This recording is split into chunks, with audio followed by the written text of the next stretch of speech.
ကိုဘာပဲလှုပ်လို့ကောင်းတာလှုပ်လို့မကောင်းတာလှုပ်လို့လို့သည်များကံရဲ့အကျိုးဆက်ကိုကိုပဲခံရမယ်ကိုပဲဆန့်ရမယ်ဒါဟာသူ့ရဲ့အမွေခံပဲကံရဲ့အမွေခံပဲဖြစ်ရမယ်လို့ဒီအမြင်ကိုမြင်မှုလွန်တယ်ဒါကိုကမ္မတက္ကတာသမာဓိလို့ခေါ်တယ်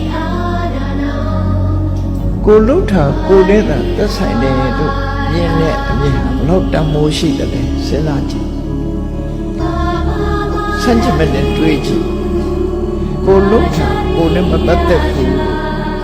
ငင်းွယ်လိုက်တဲ့ပုဂ္ဂိုလ်တစ်ခုတယောက်သူတော်လူကောင်းဖြစ်ဖို့မရှိဘူး။ဘာကြောင့်လို့ဆိုတော့ကိုလှုပ်တာကိုနဲ့မပတ်သက်ဘူးလို့ဆိုတဲ့အမြင်ရှိရင်ကောင်းတာလုပ်လဲကောင်းတာရမှာမဟုတ်ဘူးမကောင်းတာလုပ်ရင်မကောင်းကျိုးမခံရဘူးဆိုတဲ့ပုဂ္ဂိုလ်တယောက်ဒီသူလှုပ်ချင်တာတွေလှုပ်တော့မှာပေါ့သူလှုပ်ချင်တာအကောင်းလားအဆိုးလားဆိုတော့လူဆိုတာအဆိုးကိုလည်းလှုပ်တယ်